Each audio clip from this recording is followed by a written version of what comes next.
Alright, mga kababayan, mga kaibigan, mga katokis at mga kapots.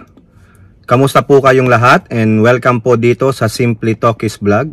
Tayo po ay magbibigay ng maiksing komento, opinyon at reaksyon sa mga mainit na usaping pangpolitika sa ating bansa. So pag-usapan po natin mga kababayan, yung reaksyon po ng ilang mambabatas, isa lang naman, tungkol po dyan sa pagkakabasura ng Supreme Court ng impeachment case laban sa inyong tokmol na Biping Sara Pusit Duterte. At ganun din po, ano po ang reaksyon ng Malacanang, at pag-usapan din natin itong pangungupit, no? Pangungupit ng Senado at sino po ang pinupuntirya naman nila. Sino po yung tinuturo nito na dapat pag-usapan din. Okay, so unahin natin mga kababayan itong pagkakabasura ng Supreme Court sa impeachment case laban sa inyong tokmol na Vice Presidenteng Sara Pusit Duterte. Malamang tuwang-tuwa pa ito, feeling victorious sila, feeling nila panalo na po sila sa 2028 presidential election. O, tingnan nyo, sino po ang may tunay na ambisyon? Sino ang naghahangad ng kapangyarihan? Kundi ang mga Duterte. Okay? O, kitang-kita nyo naman kung paano sila mangbaliktad ng istorya. Lalong-lalo na yung Barbie, si Barbita na kapatid niya. Yung naghahamon ng suntukan, yun naman pala, ang gusto ay anong laro yon,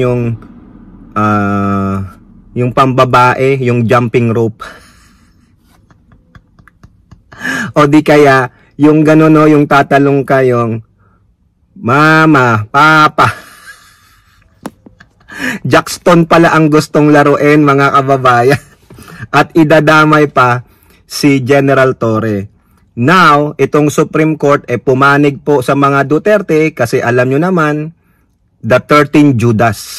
Yan po yung mga tinalaga ni Duterte bilang mga Associate Justice at ang Chief Justice. Pasensya naman po sa mga hurado ng Supreme Court, kayo po ay mga 13 Judas mga kababayan. Okay, so eto po, meron pong nagbigay ng kanyang opinion tungkol po dyan. Ito pong si Mamamayang Liberal Party List Representative Leila de Lima, dito po sa ulat ng Politico.com. Walang naburang kasalanan. De Lima says Supreme Court decision doesn't clear Sara Duterte. O, ayan po yung maanghang na patutsada ng butihing representanteng de Lima. Mamamayang Liberal Party Representative Leila de Lima stressed that the Supreme Court's decision declaring the impeachment case unconstitutional does not exonerate, meaning exonerate, hindi pinapalaya, hindi pinapawalang sala ang busy ninyong tukmol si Sara Duterte from the allegations against her. De Lima said she understood the feelings of those who were dismayed by the decision. Ako po, alam ko naman na nung pumunta sila sa Supreme Court, ako po ay 90% sure na iyan ay mababasura dahil nga po, biruin nyo naman yung 3 Judas o 13 Judas. O yan po, mga walang faces. Sabihin na lang natin wala silang muka, wala silang mukang maipapakita kasi sila po ay mga Judas, Barabas Estas. Quote, to those discouraged, I understood your dismay. O I understand your dismay. But let me assure you, this is not vindication. This is not exoneration. Walang naburang kasalanan, walang nalinis na pangalan. Technical ang desisyon. Ang mga aligasyon ay nananatiling totoo, malubha at hindi pa nasasagot. De Lima also urged those who wanted Duterte to be accountable for her actions, not let this ruling numb our sense of justice. Correct po, no? Itong mga Supreme Court judges, sabi nila, sumusunod lang naman kami ng naayon sa Constitution. O sige, di susundin din namin, dapat sumunod din ang Senado sa Constitution. Pero hindi po at susundin din ng taong bayan ang boses nila. Mag-antay lamang kayo, no? 66% base sa isang survey na gusto ng mamamayang Pilipino na sumagot si Sara Duterte sa alegasyon ng impeachment cases sa kanya. Pero sa ginawa ng Supreme Court, pinapatunayan lamang na okay lang, no? Okay lang ang mga gawing tiwali. Okay lang ang gawing masama. Yan po sila kasi probably birds of the same feather po sila at sila po ay mga talaga ng demonyong si Digong. Pasensya naman po sa mga hurado. Yun po ang tingin ng tao sa inyo kaya wag kayong maging balat sibuyas. Kayo na rin po ang nagsabi niyan, no? Mga public officers kayo, wag kayong balat sibuyas kung kayo po ay kinukutya, ha? Kaya wala kayong karapatan na kami ay idemanda sa mga pagmumura namin sa inyo, mga putang ina ninyo, mga buwakang ina ninyo. Ha? Okay, sige, sabihin nyo na lahat ng naaayon daw sa konstitusyon, pero mga buwakang ina ninyo. Okay? Hindi tayo dapat masanay sa mga leader na hindi na papanagot. Hindi pa tapos ang laban. Correct, hindi pa tapos ang laban. Kaya sa lahat ng nagmamalasakit, sa lahat ng nagtatanong, patuloy tayong manindigan. Patuloy tayong magbantay, patuloy tayong manindigan para sa isang gobyernong totoo ang pananagutan. Tama po 'yon. Ha? Kaya Pangulong Marcos, mabuti ba? Ha? Mas mabuting better shut up kung sakaling sa February 6 next year, meron ulit mag-file ng impeachment. Kung may magtatanong sa iyo ulit na kung ano pong masasabi nyo sa impeachment, you better shut up, Mr. President. Why? Because yung mga salita mong ayaw mo sa impeachment ay ginamit ng mga nandyang mga mambabatas at ilang mga hurado. So you better shut up. Kung magsasalita ka pa next year at may nag-file ng impeachment case against this tukmol, your vice presidenting pusit, makakarinig ka talaga sa akin ng hindi maganda. Sorry naman sa mga Marcos loyalists and supporter. Okay? Now, ano po ang tugon ng palasyo dyan sa pagkakabasura ng impeachment na yan through Palace Press Officer and PCO Yusek Claire Castro, GMA News. Palace, respect SC decision on BP Sara impeachment. Trust our institution. O ayan daw po, irespeto daw po at pagkatiwalaan ang institusyon. Paano natin irirespeto at pagkakatiwalaan ang institusyon kung ito ay may pananagutan sa mga Duterte? Kung ito ay may mga utang na loob sa mga Duterte. Ha? Ayan po, sabi lang po dito, we have yet to receive the full text of the Supreme Court's decision. We call on everyone to respect the Supreme Court and place their trust in our institution.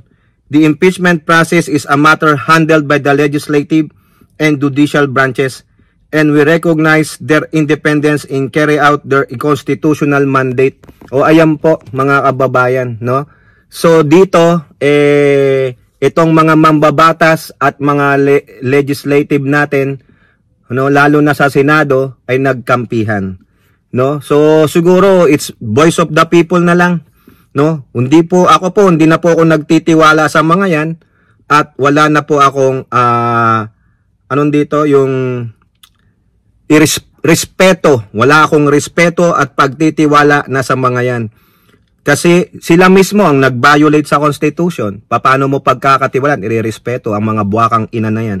Malaki ang mga pagkakautang kay Digong ng mga yan. No? So, kaya okay lang po na mangurakot, okay lang na magnakaw, okay lang na pumatay ng tao, okay lang na mag-threat na lang. Kasi bakit? Ang batas lang naman ay para po sa mga mahihirap. Pag mayaman at makwarta ka, may power ka, exempted ka na. Papaikot-ikutin mo ang batas kasi sila kampihan, mga kababayan. Now, pasok naman tayo dito kay Escudero. Ito pong makontrobersyal na pag-i-insert niya ng budget na 142.7 billion, ang sinasabi niya pa ay 2% lang naman yan. Ha? At dinidepensa niya pa, dinideflect niya ang issue. Bakit kami lang ang tinitira ninyo? Bakit hindi nyo tirahin ang House of Representatives na sila ang unang nag-aano ng mga budget? Marami rin silang insertion. Bakit hindi ka maglabas ng numero at mga line items na in-insert nila? The unprogrammed funds? Sabihin mo, paano na insert yan? At babatikusin natin si Speaker at si Elizalde ko. dito po sa Politico. Bakit Senado pinupuntirya? Chis Escudero shrug of noise over 142 billion insertion. Bakit hindi kayo pupuntiryahin? Ha? Kayo ang inunang nilabas na numero. 'Di ba? Tapos ngayon iyak-iyak ka. Tapos ngayon sinashrug off mo lang. Sinasabi mo 2% lang naman yung 142 na yan sa 6.3 trillion. Hoy gunggong, ha? Hoy ikaw naman darambong, ha? Na sinungaling, na hari, na daig pa ang konstitusyon, ha? Billion is billion.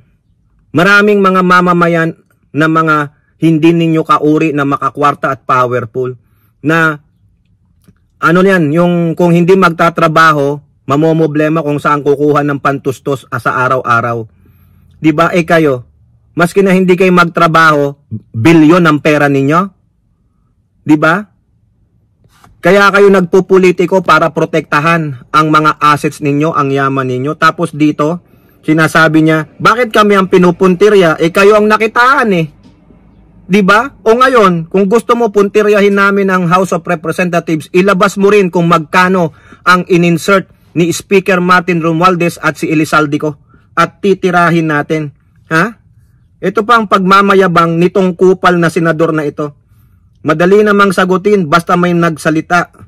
Ang hirap makipagdebate kay source o kay anonymous. Oh, ba't di mo sagutin si Lacson?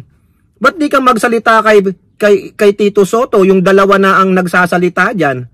'Di ba? Yan kapwa mo senador, bakit hindi mo i-debate? Ba't di mo kausapin yung dalawa? Anong sabi ni Ping Lacson? Huling-huli, anong sabi ni Tito Soto? Grabe. Malamang malalaman nila sino yung source, malalaman mo, 'di ba? In my 27 years in Congress, I have not been known for that. Well, walang nagsalita 'di ba? Wala pang isyong ganyan na napupukol sa akin. Kasi nga, walang nagsasalita kasi, siguro, alam mo na. Ngayon, anong ginawa mo sa Senado? Naghari-harian ka. Di ilalabas ang baho mo, di ba? Escudero said the issue of budget insertion should be viewed in a broader context. Pointing to the House of Representatives as a more frequent user of the power of the purse to advance political interest. Nagturo ka, sabi mo kung sino diyan, 'di ba? Ito ay issue ng buong budget, hindi lamang ng taong ito. Tingnan mo na lang sa kamera kung sino ang mga panukala nila. Bakit Senado ang pinupuntirya samantalang mas malalaki ang insertions ng camera? Sabihin mo nga kung sino Sino? Okay? Ito pa yung pagdidepensa niya. He argued that even if the 142.7 figure were accurate, it would only account to roughly 2% of the total national budget. So, ibig sabihin, okay lang nakawin ang 2%. Okay lang naming ibulsa. Anak ng tokwa, mga kababayan, anong klaseng dahilan yan?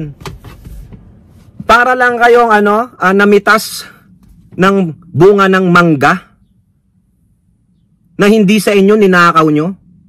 Bilyon. Buti sana kung ang ninakaw nyo lang ay 1,000, 100 piso, 50 pesos, 20. Okay na sa akin yon, 50 pesos, 100 o 1,000. Pero ito usapan bilyon. Maraming Pilipino ang nagugutom. Maraming Pilipino ang naghihikayos. Pero kayo, bilyon? Okay lang? 2% lang naman. Ina talaga, ganyan po kagago, kaya sinasabi nating third world country pa rin ang Pilipinas kasi yung mga mambabatas ninyo, mga politiko ninyo, yung mga leader ninyo ay mga pare-parehong magnanakaw, mandarambong. Okay lang daw yung 2% o 1% o how many percent kasi maliit lang daw, change lang yan, sukli lang yan putal lang yan ng 6.3 pero nakaw pa rin, bilyon pa rin, mga walang hiya. Tamaan sana kayo ng kidlat, mga kababayan. Makarma sana kayo, mga hayop.